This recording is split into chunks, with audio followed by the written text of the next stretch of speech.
The events in this program are inspired by a true story. Names, dates, and details have been changed.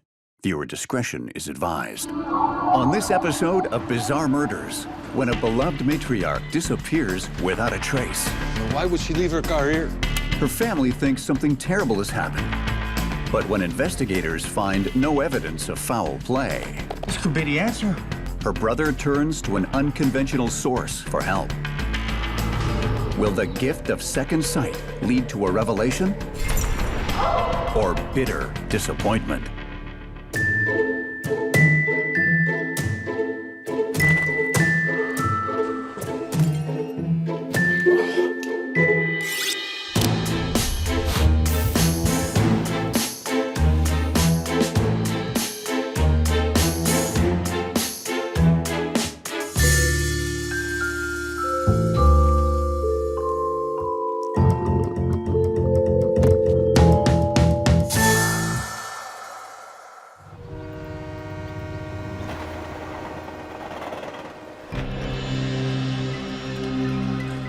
Francine, the head of a family-run maple syrup business, hasn't been seen in 24 hours.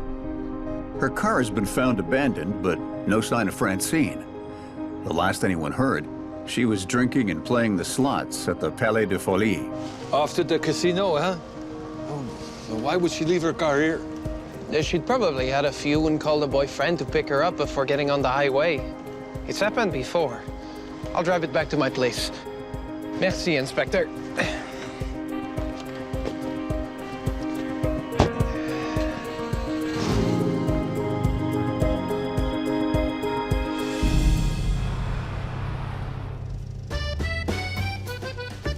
Francine and her family have been in the maple syrup business for generations. She's made a small fortune through hard work and keeping her people close. Her younger brother, Antoine, runs the day-to-day operations. Let's see what the LaBos have to say about these numbers, huh?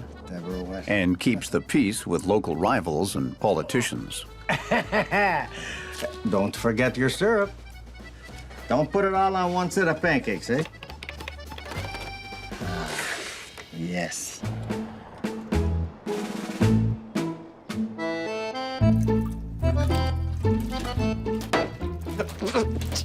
Robert, Francine's nephew, didn't quite inherit the family's knack for the business. Merde! Yeah. And he can't afford to lose a drop of product. Despite his best efforts, Tabarouette! his sugar bush just isn't yielding enough sap to meet Francine's strict family quota.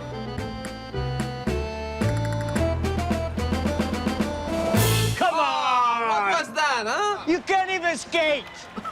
It's a raucous family, but Francine runs it like she runs her business. So we put it on! Come on! That good, Toronto! Why don't you set it to get me another range, Ginger? We. There's no doubt about who's in charge. Hurry up, Antoine! Yeah, hurry up. I'm coming! It may look all joie de vivre, but you don't need to be a cop to know that every family has simmering tensions below the surface. You see, Francine is head of the family and boss of the family business. They all depend on her for their jobs. And Francine's a tough coach. You didn't bring in your syrup quota? Penalty. Get lippy or out of line? Benched. Maybe for good. What are you doing now? Oh, come on, man! So everyone's just a little bit afraid of old Francine.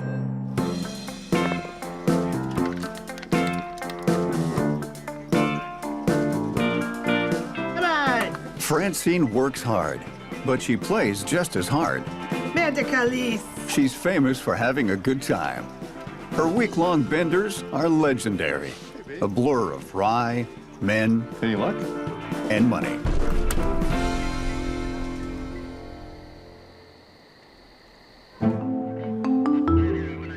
Inspector!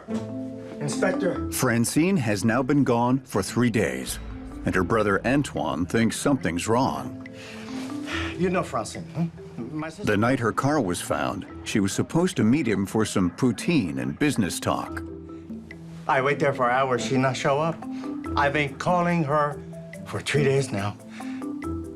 She no answer, nothing. So, Antoine, so she may be out just having a good time and she forgot to call home. I mean, what makes you think something bad has happened to her? You don't understand, Inspector. She calls always. She cannot make it for dinner, let alone gone for 3 days.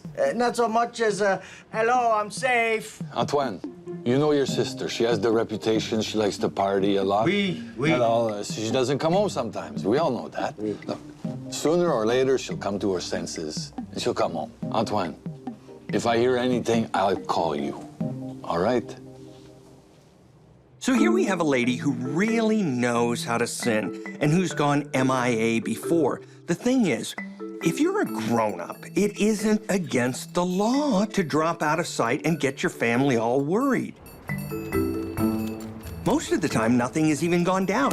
When I was at the Bureau, we only designated maybe 15% of all missing persons cases as involuntary, as in kidnapped or killed. Sometimes people just want to get away from it all, and there's nothing you or the cops can do. A week after Antoine reports his sister missing, a newspaper article grabs his attention. Oh.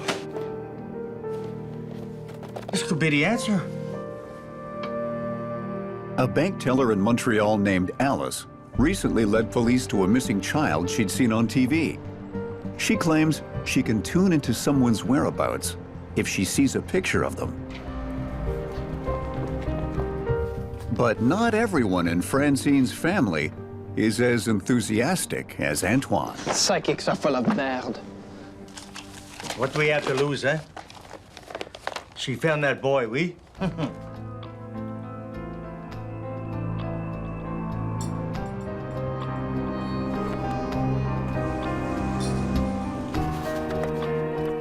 Antoine sends Alice a photograph of Francine, as well as some of her personal belongings.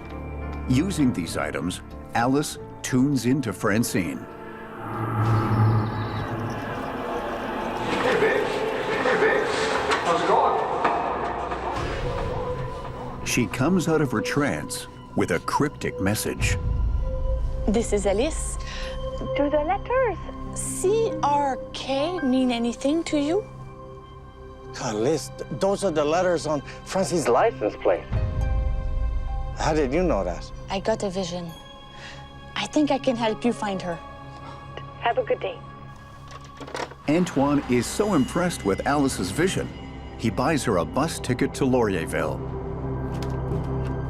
Alice. Antoine, Bonjour. it's a pleasure. As an investigator who deals in nothing but the facts, ma'am, I cringe, and I mean I really cringe when these people enter the picture. They're usually in it for the attention and the money. But even I have to admit that Alice doesn't seem like your typical psychic. First of all, she works at a bank, not a strip mall.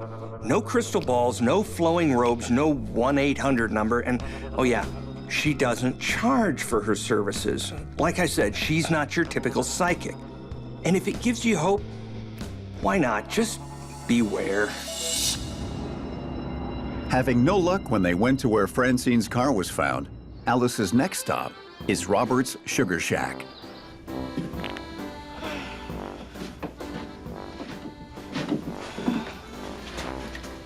Francine is leaving us a trail of clues. She's telling me to come here. We must follow the mystic breadcrumbs.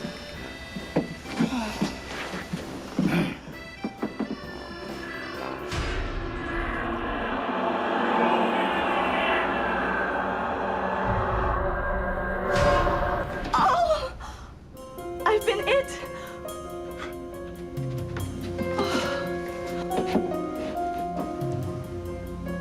You're not looking for a missing person. You're looking for a body. Francine's been brutally murdered.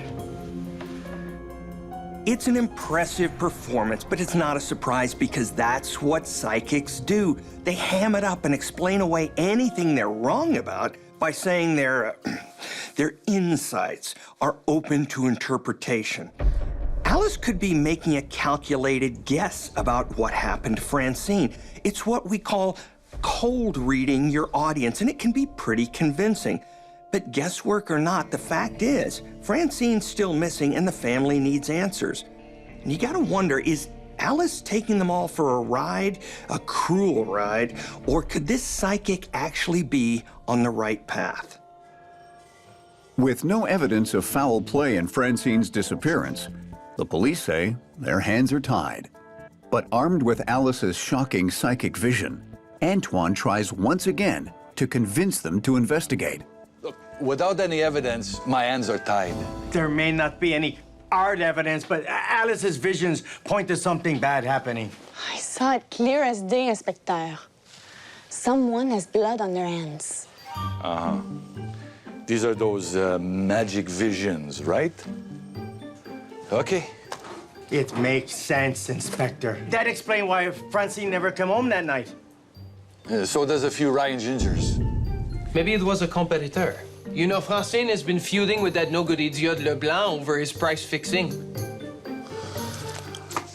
Okay, I'll look into it. But, and no disrespect, lady, go easy on the hocus pocus. I must go wherever my visions lead me, Inspecteur. All right, let's hear about those visions. We were in a sugar shack when I had the vision. You can't really blame the cops in a situation like this. I mean, if we treated every hunch, opinion, whim, or especially a psychic vision as a credible lead, we'd be too busy following up on junk to catch anyone. It's not that we don't feel for the family, we do. It's just that our job is to follow the evidence. Ouais, c'est Boucher. Je veux confirmer que Leblanc, là, il était-il au... When Inspector Boucher looks into the alibi of Francine's rival LeBlanc, it checks out. Chartrand, lui. OK. Non, c'est tout pour l'instant. Merci beaucoup. He was at the local maple syrup festival. Ah oui, c'est beau. Merci. Inspector Boucher then tries to track Francine's movements through her bank and phone records. He's stymied. Now, Francine, où êtes-vous? Just sober up and come home already. Make my life easier. Francine is so old-fashioned, she doesn't have a cell phone and always carries a lot of cash. And there's just no way to keep track of her whereabouts. The next day, determined to solve the mystery, Alice, Antoine, and Robert go back to his sugar shack. I can feel her presence.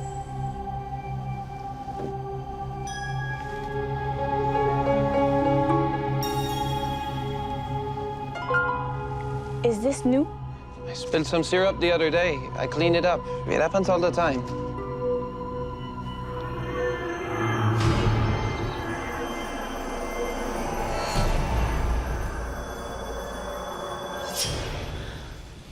Francine. She's here. Roberts had enough of Alice and her visions and orders her back to Montreal. Alice reluctantly agrees. But before she leaves, she pays a visit to Antoine. I did want to let you know. I feel like Robert knows more than he's letting on. He has been acting weird ever since you got here. Like you spooked him when you were drawn to his sugar shack.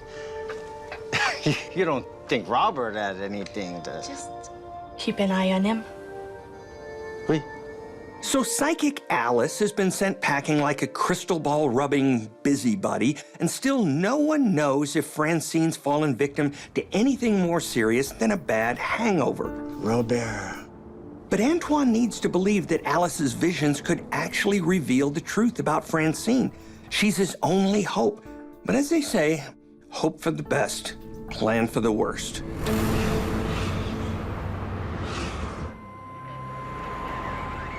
The police have uncovered no leads as to Francine's whereabouts, and the case is stalling.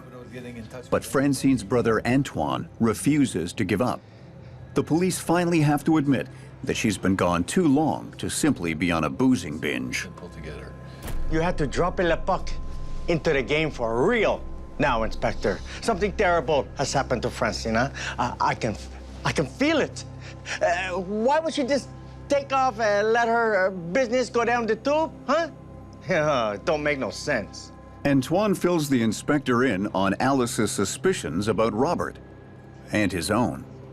He hides out in his sugar shack, doing nothing. Doesn't even seem to care that Francine is missing. I'm telling you, Alice is right. Robert, he knows something. 100 miles away in Montreal, Alice continues to be tormented by the visions of violence.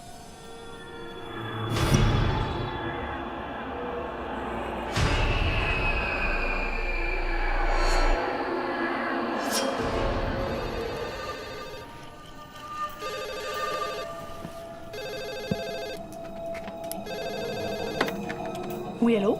To Alice's surprise, it's Inspector Boucher. He says the case has gone cold and he'll take any help he can get. I'll be in Laurierville as soon as I can.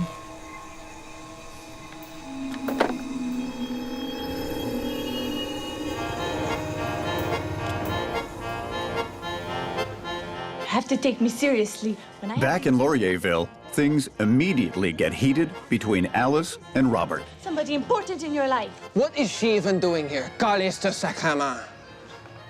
I had another vision. I think I know what happened to Francine. What? Abduction by aliens? Bigfoot, peut-être? Maybe call Mulder et Scully. You see, Inspector? He's acting très bizarre.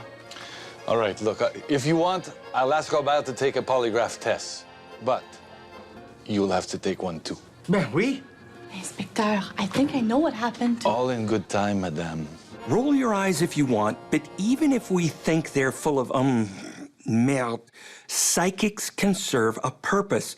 They don't solve anything, but if they reassure the family, then they're a useful tool in the investigative toolbox. Why? They keep the family off your back. As Antoine passes his test with flying colors, there's no sign of Robert. Polygraphs are another tool in our arsenal. The purpose of a poly isn't just to detect if someone's lying, it's to point out inconsistencies in their story. If someone refuses to outright take one, it looks fishy, but if someone says they'll do it and then backs out, well, that's a huge red flag, and Robert is now on Boucher's radar. Do you know where Robert is? Monsieur Inspecteur, now may I show you what I saw?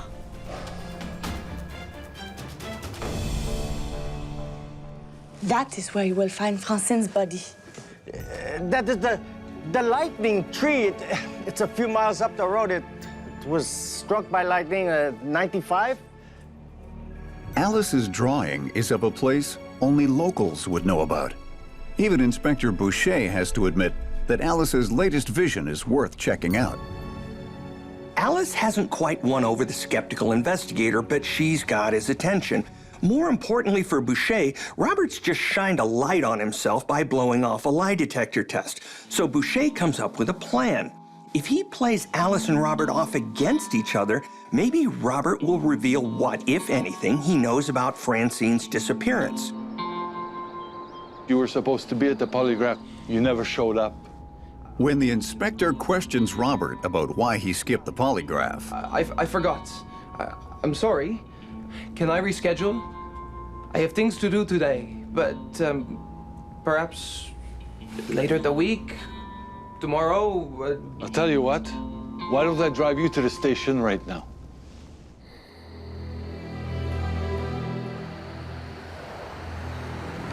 but instead of going to police headquarters, Inspector Boucher drives Robert out of town and confronts him at the place Alice saw in her vision. The place where she says they'll find Francine. Keep going. Qu'est-ce que c'est? What is this? Does this look familiar to you? No. I've never seen this place. Lies. Antoine, start digging. No! Stop! Stop! Whatever this place is, it has a dramatic effect on Robert. He breaks down and begs to be taken to police headquarters. I have something to tell you. Let's go.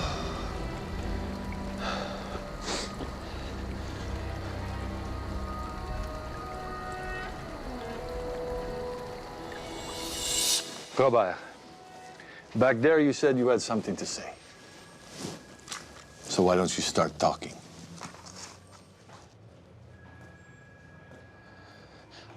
I didn't mean to do anything. It just happened. I panicked. Merde. Take your time, Robert. Robert tells Inspector Boucher that he'd been stealing syrup from Francine for months and selling it on the black market. Remember, maple syrup is liquid gold in this part of the world. Stealing it is kind of like tapping into a whiskey distillery in Scotland. It's a very big deal. Selling to other people! You think I wouldn't notice your fisty foot? Tout est fini, fini! You'll never see another dime from me, cochon. Look, you don't cross someone like Francine.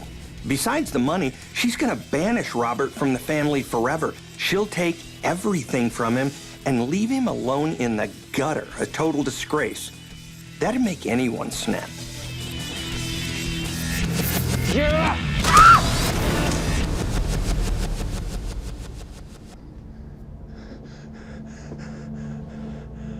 Oh no. Merde!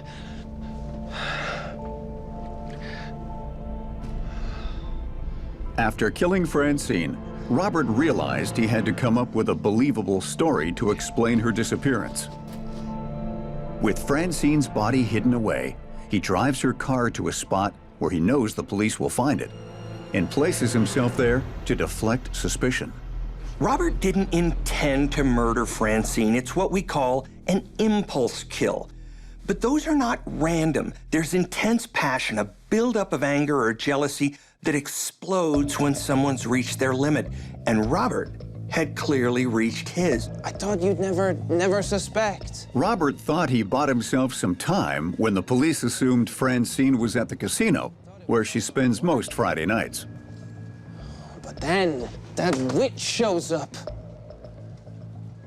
I thought the license plate thing was just a coincidence, but then she saw my sugar shack. Here. Even though he assumed all psychics were scam artists, when Alice claimed she knew Francine had been murdered, Robert got scared that somehow she knew he killed her. Oh! Maybe it was a competitor. You know, Francine has been feuding with that no-good idiot Leblanc. He told Inspector Boucher to look into Francine's competitor as a desperate distraction. When Alice sensed where Robert had hidden Francine in the sugar shack, he panicked and moved the body before they could find it. Robert thought he outmaneuvered Alice, but he still couldn't shake the feeling she could see right through him. He started to crack, and the only solution was to get Alice out of the picture. Psychic or no psychic, Robert still has one small problem. Eventually, the cops get wise to the casino story, and then, surprise, Alice is back in town and breathing down his neck. The truth is closing in on him from all sides. I don't know how she knows these things. I don't care.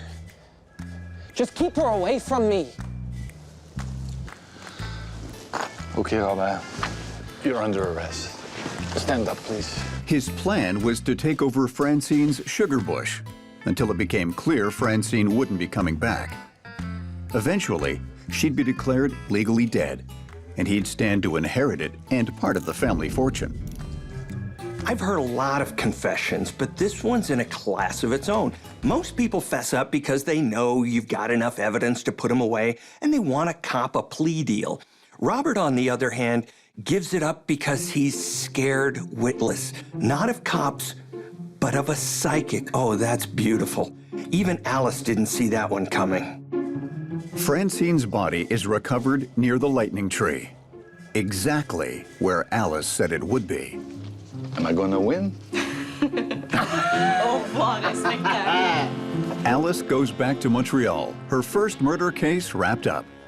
She's on her way to a new career as a psychic detective. The word psychic is never mentioned in Inspector Boucher's report. She's simply referred to as a confidential informant.